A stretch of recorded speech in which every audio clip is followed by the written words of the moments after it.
we live? All right, we are live. Welcome to the Three Marketeers Show. In case if you are watching the replay, this is the Three Marketeers Shows. We go live every Wednesday night at 10 p.m. Malaysia time. So if you're tuning in from anywhere or from anywhere, in any part of the world, welcome to the Three Marketeers Show. So what we do here fundamentally is where, we go live every week to discuss one topic about something related to digital marketing or marketing at large. So today we have a very special guest. We have Ronald from Think Event. Now Ronald is an event strategist and certified digital event strategist thanks to the COVID. But before we bring him up, just want to do a quick intro. In case you are new to the Three Marketers Show, my name is Jason. I'm a Facebook ad strategist and a business coach. I've been helping brands, big and small, navigating success on digital marketing and Facebook ads since 2010. So that's part of me. And I have my partners here, like I have beside me, wait, left, right, I don't know. That's Andrew. Hey. Andrew is from Malaysia. Andrew is an email conversion specialist. This guy is damn good about email. How do you actually use email to increase your revenue for your e-commerce business and whatnot? You want to talk to him. And then after that, we have Manfred. Manfred is at the top left, right? Yep. Manfred is a Singaporean. Manfred specializes in Facebook ads and digital marketing, and now TikTok. For some reason, he's in TikTok. So I was already told. I was telling him that he needs to compile whatever he learned about building our TikTok presence over there. But I think this guy is having fun, right? So yeah, let's see. Whoever who's here, can you quickly say hi? We have Chiwai here. What's up, Chiwai? Chiwai is always our number one commenter. Thank you so much for coming in on time with us, and welcome. It's like Ronald. Your number one fan. Yeah, it's our number one fan, and he actually appeared here twice in our show. So he's a good friend. Chiwai is a good friend. So yeah, so we're just gonna roll. But before that, I want to do a quick introduction about Ronald. Now, I met Ron 10 years back, at least 10 years. We know each other from about that long. So back then, when I was still running my digital agency, I worked with Ron in several projects about some website development. We also went through some system development. Ron introduced us to a lot of interesting concept about event world, and that's how I got to know Ron. But moving from a local so-called just now we were just discussing in the backstage, right? Ron has moved on to actually play at an international arena right now. So, but basically, I think what we can actually learn from Ron today here is that, he actually navigated through the pandemic in an entirely different way, and he actually did a lot of very interesting things. But before that, Ron, would you mind to share with us what exactly do you do right now? And then tell us a bit about your story, just to let our audience learn about you. But we have Jason here. Thank you. Hi, Jason. Welcome in. Hi, Jason. Yeah. So, okay. Jason is my business partner from Kuching. Awesome. Welcome, Jason. That's nice. And Ron is from Sarawak. Yeah, so Jason and I actually co-founded this company called Conference People. We organize conferences for associations. We also curate programs. And one of the interesting things that we have done last year when the pandemic hit us, we created or developed this Tribe Digital Campus, an online platform for event professionals to upskill themselves. So we curated a program. This is actually done for or by the Sarawak Convention Bureau. So we pitched the idea, they see the value in it, and so we did it. Last year, we had a couple months of interesting webinars, and we're gonna kickstart again, I think, hopefully in August or end of August. So any event professionals out there, if you feel like you need some upskilling, sign up at Tribe Digital Campus. Oh, all right. Tribe Digital Campus. Wait, let me bring that in. You get the URL up so that it's easier for our audience, both from Facebook and YouTube, so that just tap, they can go in straight away. Yeah. So while I'm actually doing that, Ron, maybe you can share with us about what is the current positioning of you right now, and because this is the part of a Tribe Digital Campus. So this is what you are focusing on right now, or is there something else? Because just now you were saying some interesting event that you were actually working on, other than the Tribe Digital Campus. Other than Tribe Digital Campus, we still help our corporate clients to develop and also to do virtual events. So we have done launches, car launches, for example, even like a distribution center where we did a 360 virtual tour for them last month in Klang, but we did all that virtually. Yeah, we've done medical conferences. There's a lot of things that we have gone through since last year, but mostly virtual. We've done a few hybrid events as well.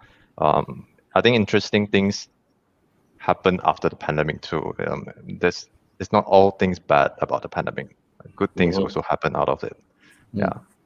But I think today's topic is very much surrounding how the event industry as a whole pivot through the pandemic. So yeah, that would probably you just bring up the first topic of discussion that we have today. So what do you think? What happened really? I mean, I think the COVID has brought change to almost every industry, both for good and for bad. But the thing here is different industry will see different impact. Like, for training, it's going to be bad. For a lot of things, it's going to be different. But for event industry specifically, we realize, because when you talk about event, that means in general, how we understand events is this is where people gather.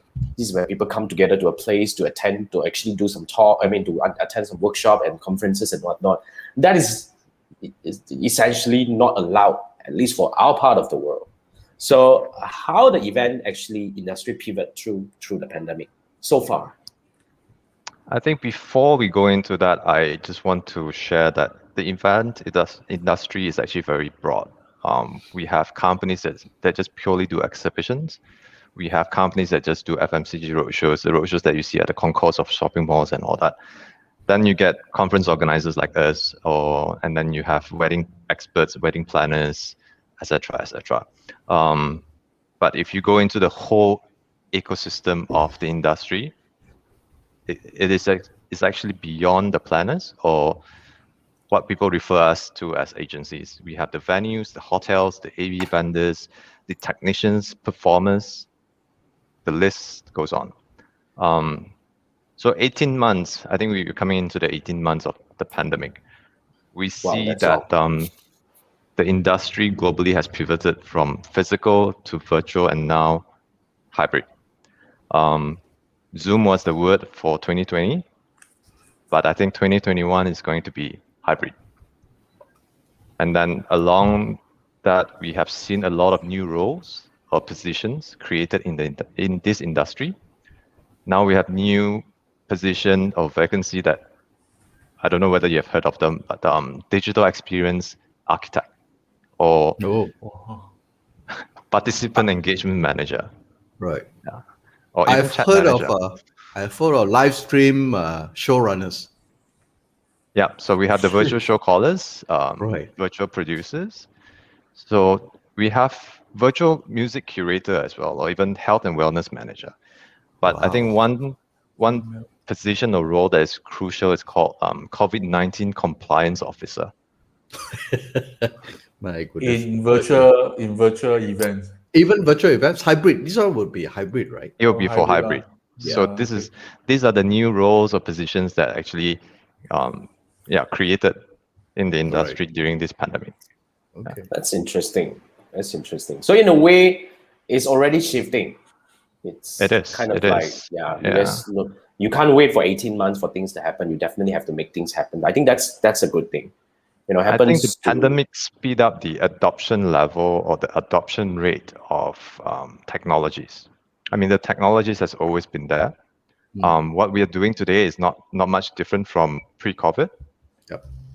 Just imagine a TV show running a TV show. That's what we are doing right now. Right. Yeah.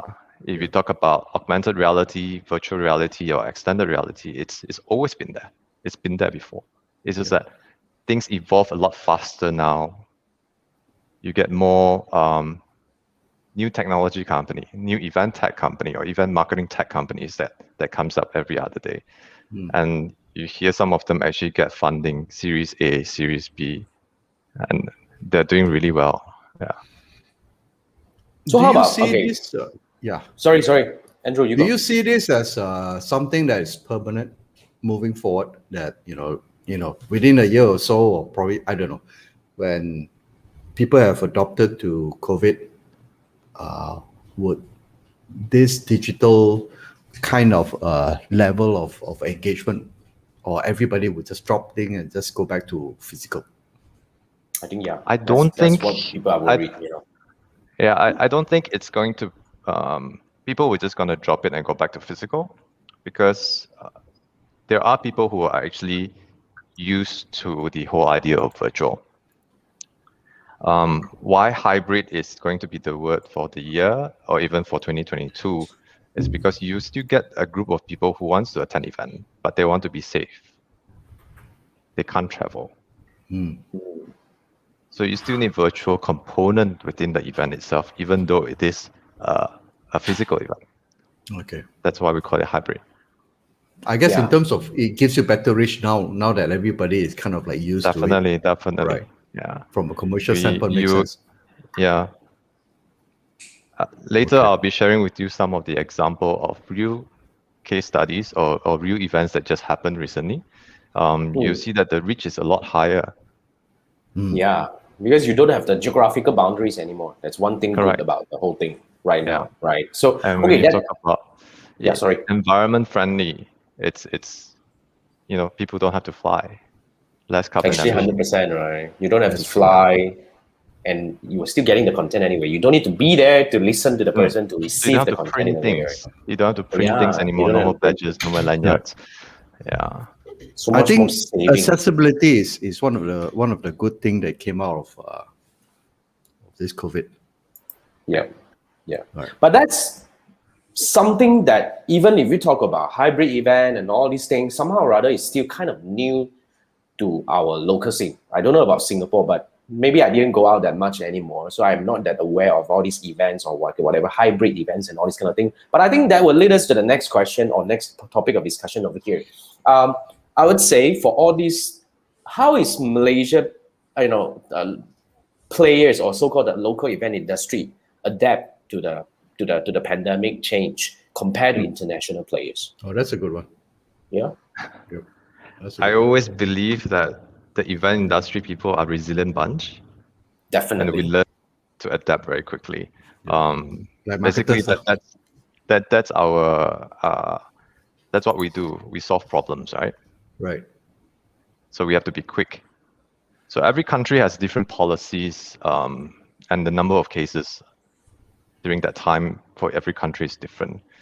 So I think locally we adapt very well, and of course at our own pace. I don't think we should compare how we're doing compared to our neighbors. And we also have we have our neighbor here. So recently we also witnessed success stories like the Rainforest World Music Festival and Borneo Jazz Festival, organized by the Sarawak Tourism Board, managed by a dear friend from Place Borneo. So these two events have gone fully virtual. I can't remember how many years it's been for Rainforest World Music Festival, but it's a long time. And guess what? They had 400,000 attendees over the weekend because it's virtual. So in the past, when they had the physical event, I don't have the right exact figure, but I don't think we would have 100,000 attendees. Yeah. True. Yeah. But these are ticketed event? These are ticketed, but it was free. So they were broadcasted out on TV stations, and also they have their own virtual event platform. Yeah. So the Borneo Jazz Festival, they had about over 200,000 attendees. Wow. Yep. That's crazy. Yeah. In fact, you want to say something? Yeah. So just want to ask, because I never attended such big scale before. So is it via Zoom, WebEx, or something? If you want to get part in the event, where do you sign up? They have their own platform, so I'm not too sure back end what they were using. Okay. Yeah. Okay, I see. But what are the common ones when it comes to this Zoom. kind of big scale event? What are the common ones that people use? It can't be Zoom, right? This is way beyond Zoom already. This can't be Zoom, right? That's why. Yeah. Go to the website, sign up, then get a URL, click, go in, see, and that's it. Or you want the webcam shoot, same thing like what we are doing right now. Is it something like that? The whole experience? Am I right to say that? So for festivals or bigger events, the attendees won't be able to turn on their camera on the main stage. Okay, Yes. okay.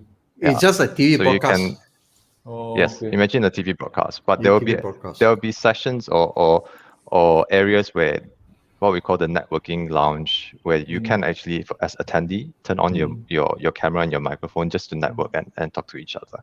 Right. Yeah. Even for that kind of event also possible, or it's more for conferences? Even that kind of event is possible. I mean, the technology is there.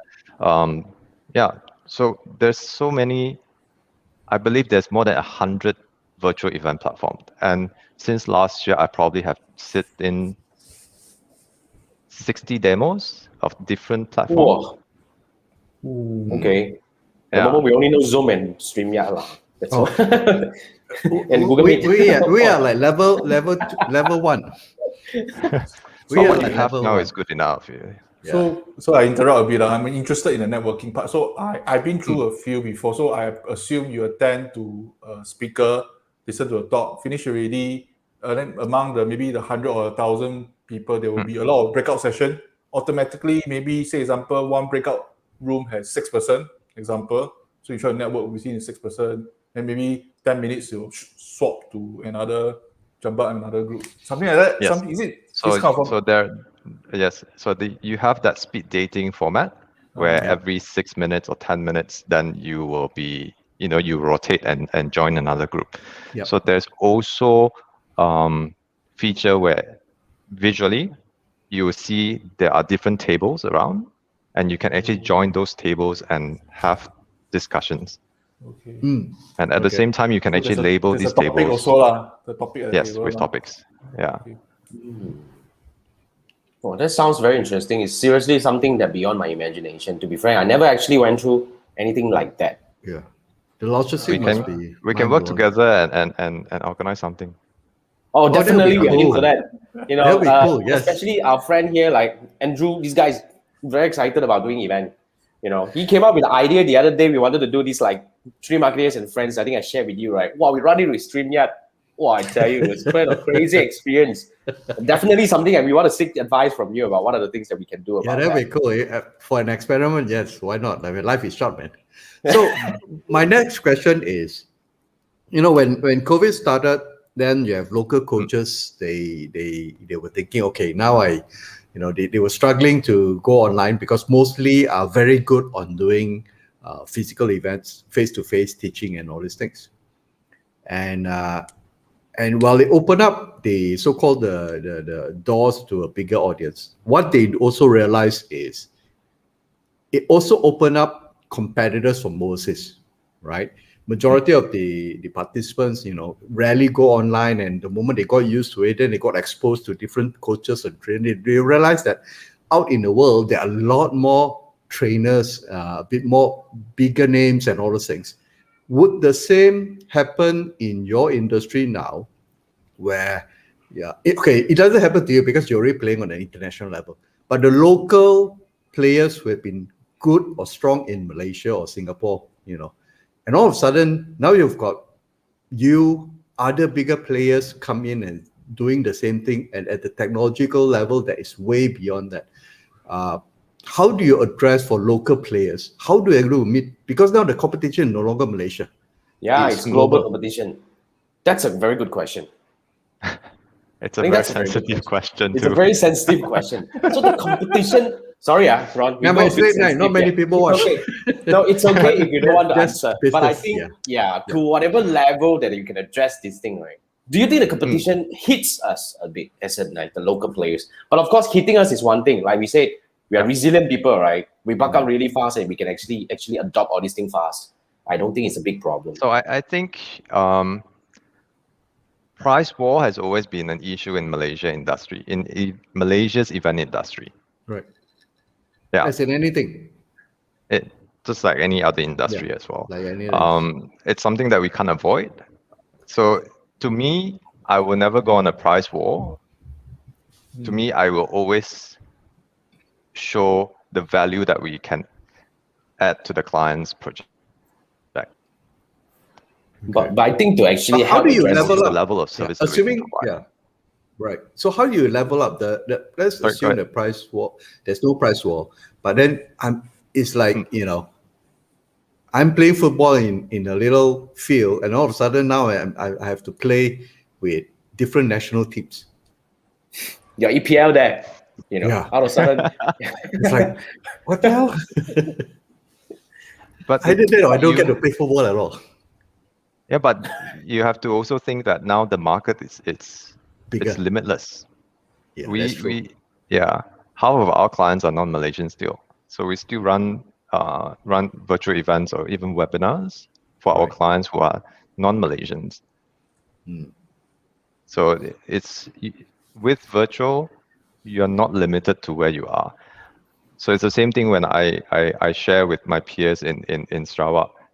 We are no longer just serving the Sarawakian clients, for example. We can go beyond Sarawak.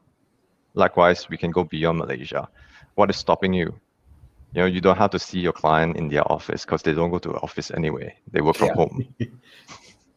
So That's a good one. makes no difference. I diverge a bit. So just interrupt. So you talk about international audience. So, say example, now it's Singapore, Malaysia time.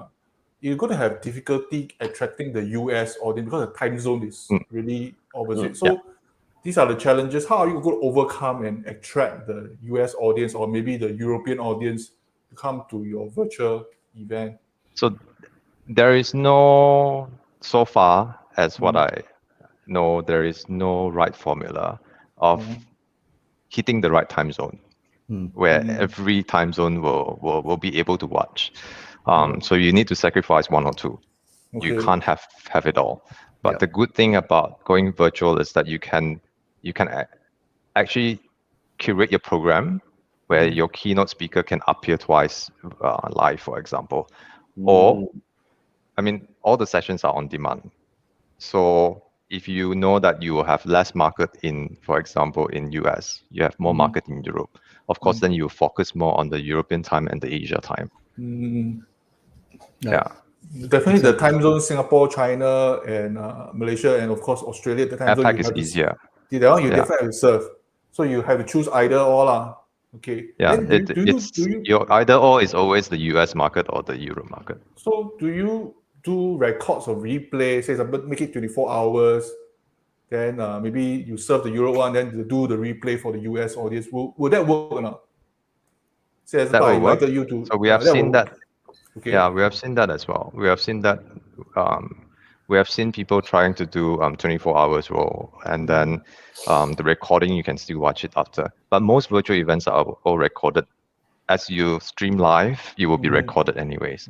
So it depends on the organizer, but logically you can have it on demand. Yeah. But of course, the question part Q&A doesn't work because the US audience, by the time they watch replay, they can ask questions already Yes. So the quality will a bit lagging Okay. But I think So I it's can a have different experience if you watch an on demand, of course. Of course. Of course. I can chip in a bit about this because on and off we do have audiences coming from the other part of the world like Europe, US, even Canada and all that. When I was doing live training, remember. So for that kind of case, I would agree with Ron. We just have to focus on the majority. The largest market that you serve, I mean, that's So somehow we still need Like to everything pick, else, right? you can't please everyone. Yeah, obviously. True. That's very true. Someone have to stay up late night to watch World Cup. That's confirmed. Okay. Like World Cup, you can't do anything. That depends on where you're actually holding You it. can right? stay up to watch Premier League. Same thing. True. Yeah, man. I did choice. once.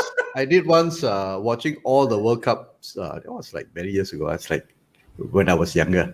Crazy. Yeah, I think I want to divert back to the question that Andrew brought up just now. Despite we are going international, we are competing, but it's a different way of looking at it, right? We can compete internationally also. So you are still able to find your market, one thing.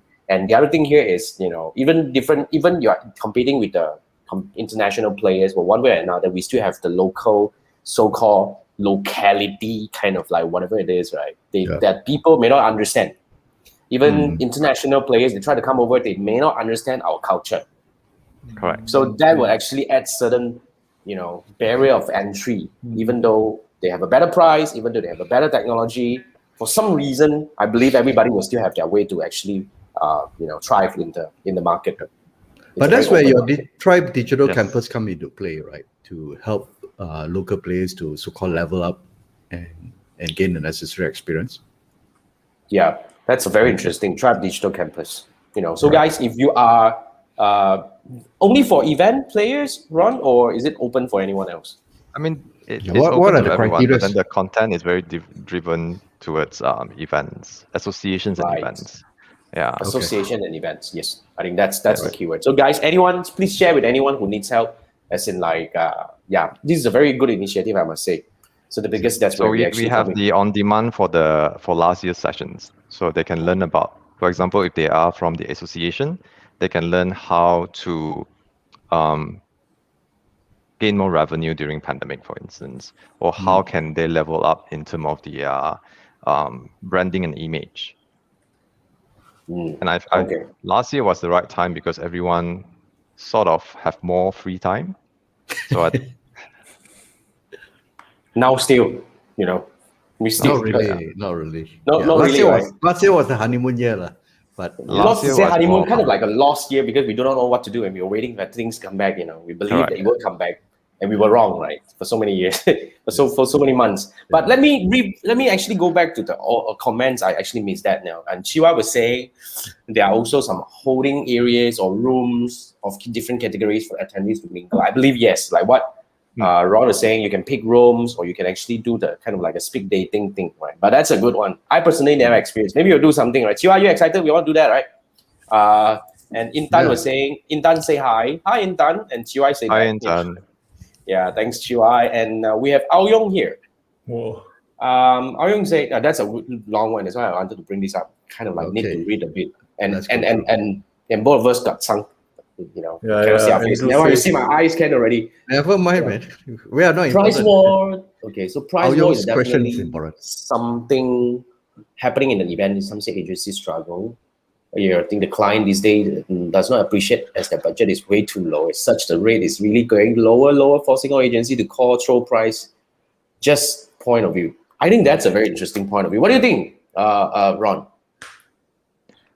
I agree that the corporate clients or the clients actually is one of the cause of the price war. Yeah. The clients. The clients can be one of the factor.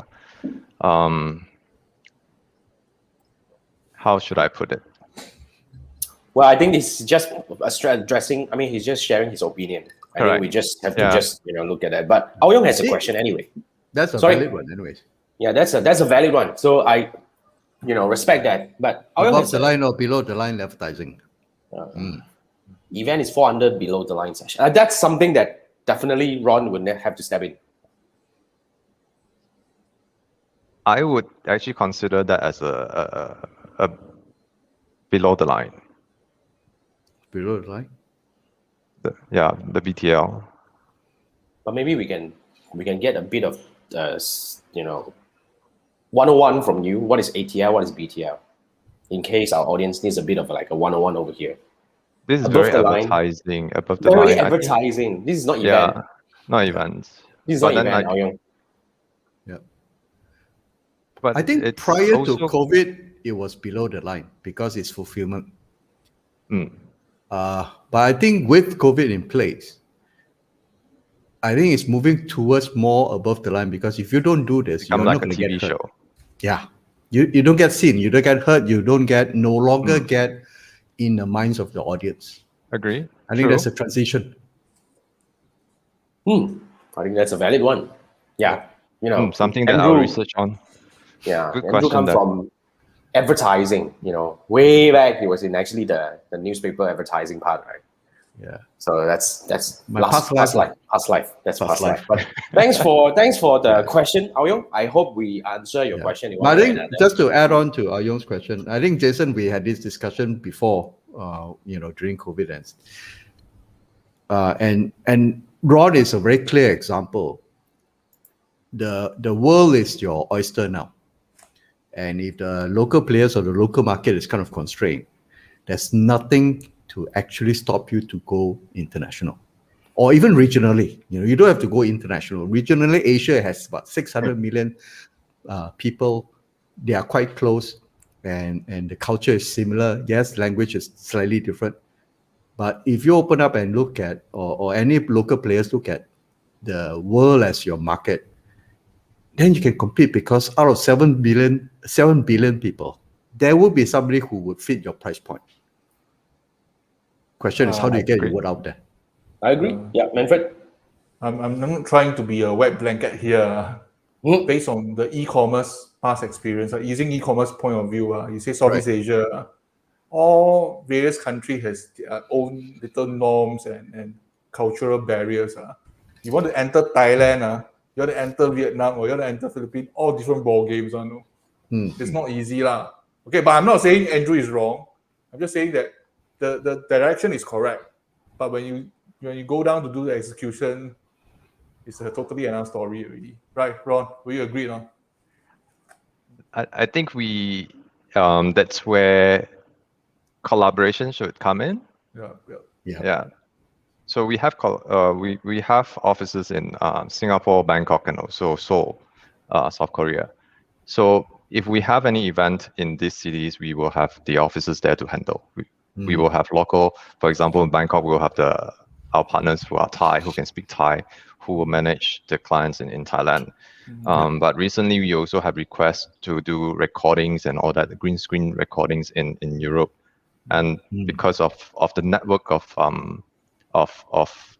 partners that we have around the world, it's easy for us to just give our partners in that particular city a call and say, hey, we need to do this in your city. Can you help us out? Right. Yeah. I don't think that there is anything that one person can do it all. Yeah. So collaboration is very important, and it's how you find the right partners and to be on the right platform. I think that's important nowadays. Yeah.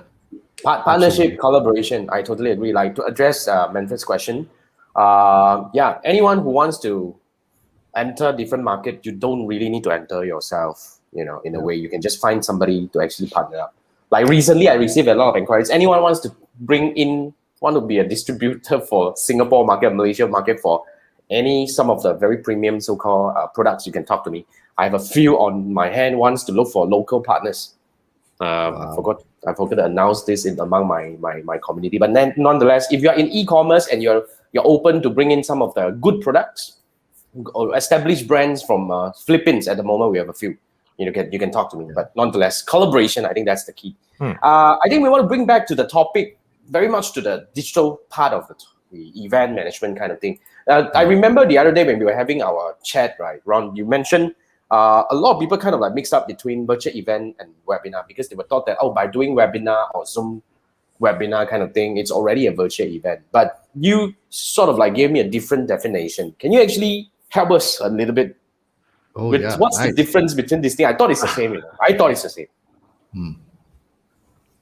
Yeah.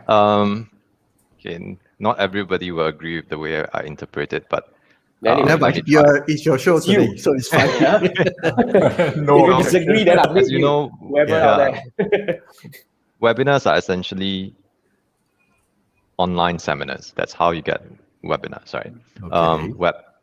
Web seminars, so webinars. Right. So people actually watch videos or presentations or lectures from experts, and they can actually ask questions through Q&A or the chat. Yep. But a virtual event has the interactive live session. And if you were to compare a webinar and a virtual event, webinar is usually not more than 3 hours. Okay. But a virtual event is basically taking an offline event, converted into online. So you see multiple hours, multiple sessions, and a virtual event would definitely have bigger reach compared to a webinar. You will have more diverse offerings, such as in the virtual events, you get networking sessions or networking opportunities. You will have better sponsorship opportunities. You get more options in terms of the audience engagement. So if you go on webinar platforms such as can't think of one now. Crowdcast, maybe? Or Big Marker Right. webinar. Okay. You don't get So- a lot of features unless you go on to a virtual event. So, can- webinar yeah. is like performing in a local pub, whereas virtual event is live aid. So Would that be? Trying to grasp what you say, seriously. Yeah. Trying to grasp. Yeah. Yeah. But Manfred, Yes, Manfred. So I use an example. If I pay ticket for Tony Robbins' show, I want to listen to him talking. So it should be classified under virtual event or webinar. Ah, that's a good example. Yeah, right. okay. I'm telling his talk. He going to brainwash me with all his. Hey, wrong word. Okay, sorry. You're Okay. paid to be brainwashed. I'm going for Don't blame his him. talk. I've not been to his event. Example only, not necessarily. Yeah, must I be know. Tony Robbins, yeah. I've not been to motivation talk. You don't need Usually- motivation, I need. Manfred needs motivation. That's something new. You are. Really, Manfred? Sometimes. So okay, sorry. So for that kind of event, or should I say event or webinar? How do I classify? I think it's more like a virtual. I would call it a virtual event because it requires the interaction or the response from the audience more. Yeah, although you don't need to do it, but they will ask you to raise your hand and all this kind of thing. Right. I think that's more like an event thing, Right. Yeah. right? A webinar will be more, for example, a doctor is presenting a case studies, Mm-hmm. right? Okay. He is sharing, Mm. and Then the audience person just ask have to question via Correct. typing only lah. You Oh, can't really yeah. talk to him. Say, hey, can you tell me elaborate more about this A, B, and C? You can't really talk.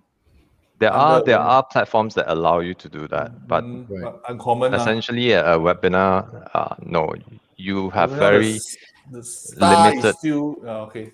yeah, you have very limited what do you call features or functions for webinars. Okay. Whereas a virtual event, for example, if you take Tony Robbins sessions, it will be multiple days. That's Yeah. true. That's true. So anything Although that he involves is the only multiple one. days. So yeah, anything that involves multiple days can also categorize as a virtual event, not really a webinar anymore. I guess the Because if scale we- of the production also comes into play, Correct. right? Yes, Oh. definitely. Yeah. Okay, Mm. that's a very interesting concept because to me it's all, I don't really also understand webinar because I never really attend. But Manfred, what But you you say? also Virtual get- event also, like say example, maybe Tesla new launch of the car. You can put the moving banner behind. That's a virtual event already by virtual event already. The by- car, a launch will case. be a virtual event. Virtual Yeah. event. and the Yeah. breakdown of the car, so and so forth. Right. Then show videos. It'll be an event. Even though Yeah. it's a launch event of like 3 hours or less than 3 hours, it is still considered an event. Virtual events. Okay. Yeah, because basically you're taking an offline event to online. But webinars is more of sharing of presentations. One-way communication kind of thing. One to Yes. many lah. One to many. Right. So that's webinar. Virtual How event do is you- And Yeah. How do you manage the myriad of technologies involved? I mean, I can imagine webinar is quite straightforward. Any one of us here probably can run it. But virtual events, Mm. the amount of talent required, the amount of technology required and integration, that's going to be crazy, isn't it? you need to have very good technology partner who knows what they're doing. Okay. Yeah. So what are the essential must-have when you're running a virtual event? Oh, yeah, that's Laptops. good, right? Yeah, let's say we are going for like normal virtual event. Let's say you talk about At launch. least 2 or 3 cameramen or something like that. It depends on the program itself. If let's say if you're doing a virtual event, but you have the speakers, everyone who is involved on stage, it's a live thing where you Right. need to have video camera, then you need a camera team. So there is also virtual events where everybody is remote, meaning to say the speakers are all at their own home or offices as well. Right. Yeah, because of, like for example, the restrictions that we have now, nobody can go to work. Okay. Yeah, so it all depends on the scenario. But essential, I think it's not just the hardware that you need to have, but you need to really know technology and how to use the technology. What features do you have? Like I mentioned, there are over 100 different event platforms out there. Like Zoom is evolving from a meeting platform. Now they are going into events. Webinars. So they're gonna have so they have webinars. So they are launching, or I don't know whether they have launched the event platform where you're gonna have like sponsors logos, sponsors ads, exhibitions, and all that. A full-fledged, multiple days, multiple tracks. Wow. So when you say everyone's heading full towards day, the direction. okay, so when you say multiple day, multiple tracks, help me, Ron. Our 3 marketers and friends, the one we did like bringing 10 speakers together where we managed like hell, went through like a 6 hours sitting in front of the camera. That is virtual event or webinar. Webinar, right? You have different topics, right? Yes. We have Definitely. different topics, 10 different speakers speakers. break out into different Yeah. topics. It So is- it's a it half is- an hour interval kind of thing. There's a host and a That's guest virtual all event. the time. Yeah. It's virtual event, right? It's a virtual event kindergarten level. Hey, but we pull through, no joke, we pull through. Yeah. Then after that night sleep like what? No clue. Yeah, So, you gotta be crazy to do stuff like this, lah. It's not easy. Not It's easy. definitely, but it's worth doing, I must say, it's worth Yeah. doing. Next time we do 50, then we don't know. With Ron's guidance, we can do bigger, lah. At least we don't make the stupid mistakes that we made, I guess. I think that's a very interesting one, Yeah. Okay, so let's see. Yeah. Chiwa was saying you see me switching here and there, switching rooms. Yeah. That's a very interesting one, right?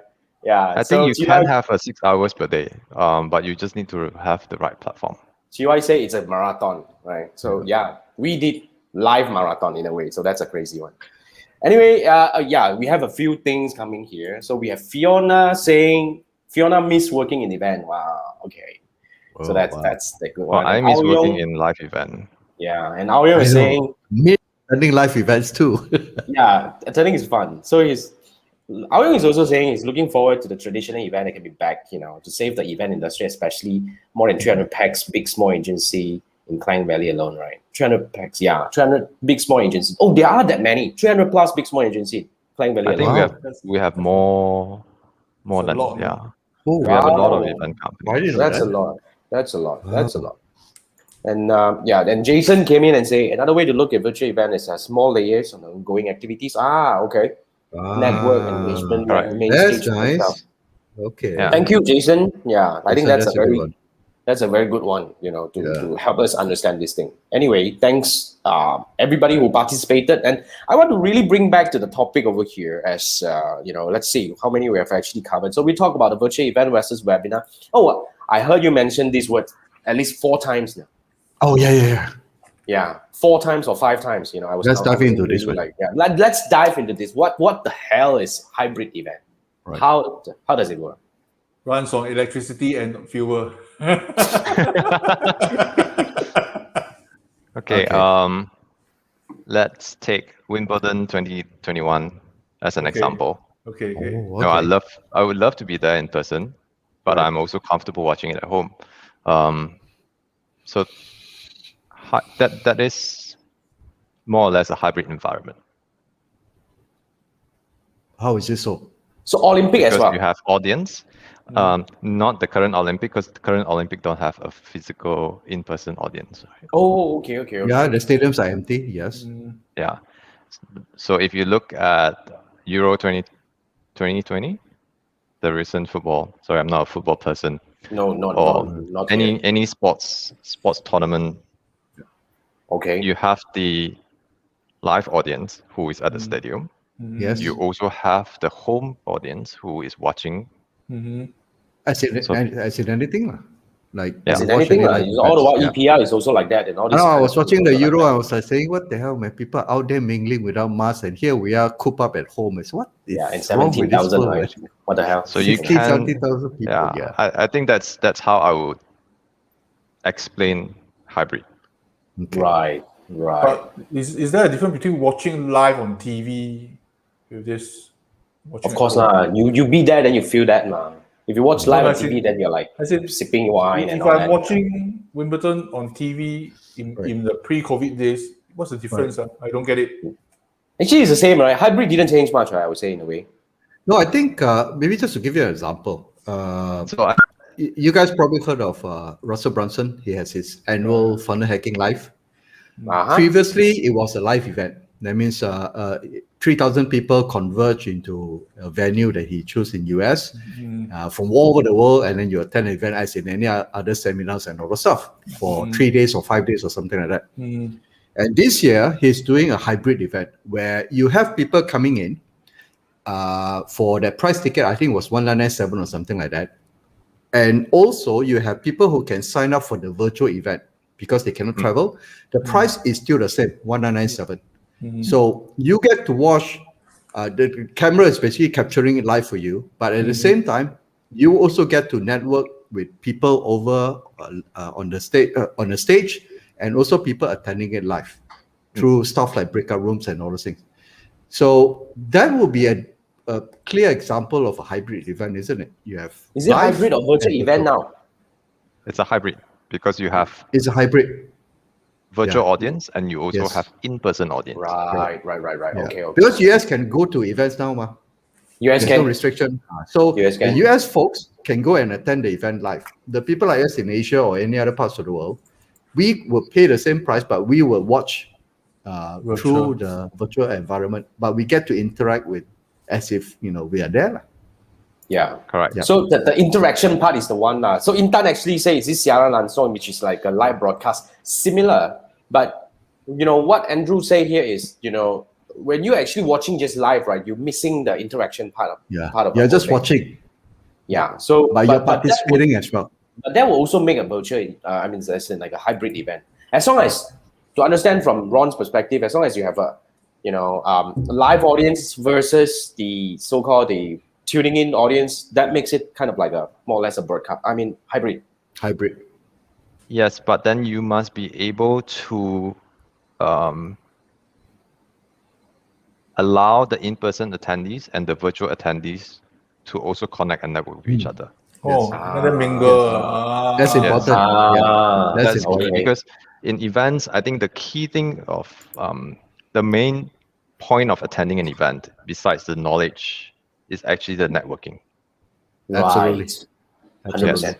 So you Yep. cannot remove that from the equation. You will still need to ensure that they are able to network together, regardless whether they are in person at the event on site or they are, watching virtually from home. Right. That makes sense. So the same thing, if you have exhibitors, the exhibitors must be able to have a booth at the convention center, for example. But at the same time, they also need to be able to cater to the virtual audience. Yes. I think that explains. Got it. So the programming part is the tricky part, That's true. the content. Because, for example, if you attend a live event and you announce the arrival of so-and-so, our ministers, for example, normally you will stand up and then, the minister walked in or another speaker will walk up the stage. But if you are at home, you do not want to see that. You don't need to see them switching the stage. You don't need to see them, changing the furniture on stage, for example.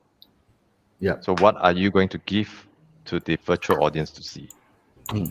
Commercials. So that's where I would say you need to be very clever with the programming when it comes to a hybrid.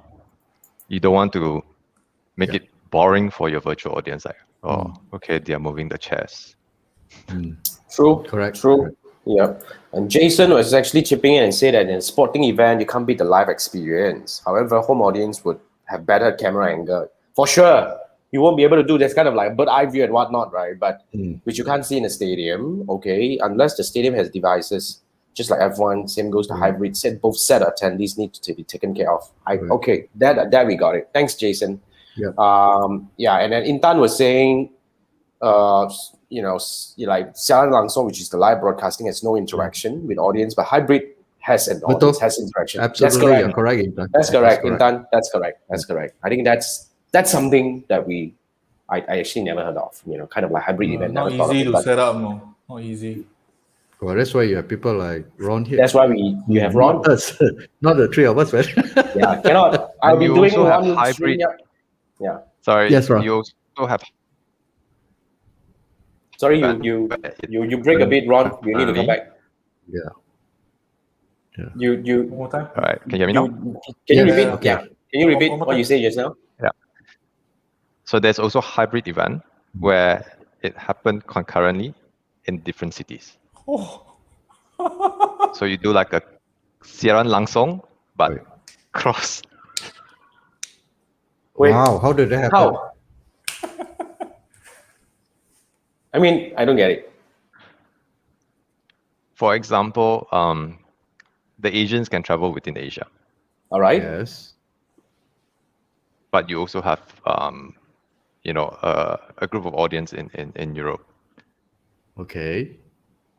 So you can actually have the event in both cities. So the program will do crossover.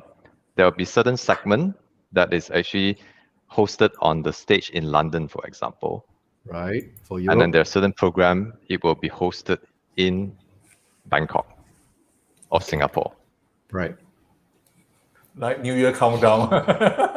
Okay. Funny thing, you never mentioned Kuala Lumpur. Oh, Kuala Lumpur for that. Anyway. I think it's okay. Oh, that's I mean, cool. That's cool. Yeah. Yeah. Yeah. Oh, That's okay. Beyond us. Let's be honest. Be honest, man. Let's be honest. That's why. Wow, awesome, man! Learn so much thing. Yeah. So basically, that we have a better understanding of a hybrid, and you have kind of like a cross geographical hybrid. Wow, that's kind of like So my there will be even a in control skill sets- center lah. There will be a control center controlling which one to Yeah. show up lah. So in skill sets, if you do a hybrid environment or virtual event, you are more of a TV producer. Yes, you have to Rather think like a than TV event- producer. Yeah, because you got to cut over, you got to Yes. switch. That's right. Okay. Wow, sounds exciting. kind of get it. Yeah, sounds Sounds exciting. sounds technical. Sounds we need to hire Ron to do this. That kind of thing. It sounds like that. Okay. So anyway, I think that would actually address back to our own Back down to earth. Fiona's Back question. to Let's earth. come back to earth where we understand. back to things again. But Ron, what is your take? Do you think we are ready for big scale physical event again anytime soon? I mean, judging from the number in Malaysia and Singapore is also kind of like rising in one way, and Thailand is out of the world also like us. What do you think? Because the other day we were discussing that you talk about some policy over here, like for certain time, right? Events were not allowed, but night market was allowed. But you were saying, event, if we actually do it in a proper way, in fact, there is no cluster coming from it because you have stricter control. Everything is so much well done in terms of SOP and all that. But I mean, your opinion, are we ready for this thing? And how ready are we on this thing? I believe that we are. Malaysia is ready for small scale, big scale event if it's done properly. Right. And of course, maybe 80% of the population is fully vaccinated. Or if let's say you have a policy that if you are fully vaccinated, only then you can attend the event, for example. I'm sure most Malaysians would know this huge exhibition called Home Deck. Home Deck, Malaysia, Yeah. KL. Malaysia, Yeah. in KL, Yeah. yes. Yeah. I think it's been around for many years, as long as I can remember. And they did a physical exhibition in April this year Oh, at okay. LCC. And it's a I big didn't know scale exhibition, Right. but they have proper SOPs in place. So as long as the stakeholders take the safety of the participants, the organizers, the speakers, or vendors, or even the staff at the venue seriously, follow SOPs, follow the guideline, have things in place, I think we are ready. I mean, if Especially Home Deck- for yeah, so- go ahead. especially for paid event, I guess the crowd is a bit more easy to manage. If you do a free event, then it could be a bit more messy. Mm, Would I it be- believe would that if- be the case? I don't have any exhibition background, But I believe that the exhibition companies, they are experienced enough to actually see, because they all have the data. We all have data of our kind of events, Right. We know how, more or less, how our target audience behave. For example, like, because we do a lot of doctors events as well, so we basically understand how healthcare professionals would react, Right. whether they are more on mobile devices or they will actually log onto the event on laptop. As simple as that. We know and we have the data. So that also help us to decide what platform to use. So same thing for exhibition organizers. They have the data. They know how to manage their audience. And I totally believe that as long as they have the right SOPs, the right processes in place. For example, instead of doing a 2 days exhibition, you can actually do 4, 5, or 6 days exhibition so that you can spread the crowd. Okay. That makes sense. Makes sense. You do a limitation now. Correct. And you can always have an X number of people within a certain space. So that can be managed. I agree. Makes So I sense. feel that we are ready, provided we have, majority of the people are vaccinated. True. Okay. And when we are allowed to. Thanks, Ron. Looking forward to. I mean, yeah, definitely, man. It's been a while. Really look forward to that. But anyway, I think that will probably bring us to the next topic over here. But I think that's the quick one we want to pick your mind. Basically, what's your view about the future trend of, the event industry post-COVID? Let's say if it happens soon. Anyway, now it's damn COVID still here. But post-COVID, what would happen? Are we gonna go back to, like everybody will rush back to this physical thing, or what is gonna happen? What do you think? I think that even when the world return to normal or whatever that may, ever be, the event industry has already changed by the pandemic. The way we organize events, the way we plan, the way we create engagement, for example. So working from home and not traveling is probably gonna, still be, it's definitely gonna stay. It may not be for everyone, but there'll be definitely a group of people who prefer to just stay at home. Yeah. So I think no matter how many people have been vaccinated or how low the cases of COVID during the time of the event, there'll be people who feel uncomfortable attending event with people or crowd. Yeah, there's this fear of crowd now, I guess. Correct. So the virtual component will stay. I think the virtual component will stay, and that's why I would say that the future is definitely going to be hybrid. I think you're spot on that. Makes sense. Hybrid. Yeah, I think that makes a lot of sense. I totally agree. Like, I'm not coming back to the normal one anymore. It's kind of like already. It's just like asking you to go back and do live classes. What the No. hell? Not gonna happen. Not gonna And happen. like your live classes now, you can actually reach out to more people, more Yeah. non-Malaysians who can actually benefit from your classes, right, Jason? Yeah. He's a classic case now. He's teaching to 27 countries. Students from See, 27 it's a success countries. story. Yeah, That's a success story. It's a absolutely. good positive thing that came out from this pandemic. Absolutely. Yeah. Definitely one of the things which I would agree to what Ron shared. Basically, there will be a bunch of people who just won't go back. Whatever, no matter what, our life is changed by the pandemic. So it's Now we gonna see be a lot of advantages too. For example, you have wider reach. You can increase your audience, and having a virtual component in the physical event also promote inclusivity. Yep. You can include people who have difficulty to move around, right? And also a virtual event can also cater to people with hearing issues with True. the live captioning feature that you can have on the platform. Right. That's very Then true. you That's also something- open up more networking opportunities, more sponsorship Yep. opportunities. It's better for the environment. And the data that you can collect through a virtual component, it's much Oh, that's more enormous. than a physical event. Yeah, that's very true. And you know how data is, Oh, yes. there's so much you That's a can gold actually mine. derive from data. Yeah, that's very true. Okay, I mean that's Interesting. we definitely agree. Everybody would agree. But okay, now before we go, I mean before we hit to the last part, which is we're gonna. What have is 1 hour like- already? That's all. So Yeah, fast. it's 1 hour. But I think one thing we would like to definitely pick Ron's mind over here. Is there anything else that you would like to share with local event peers?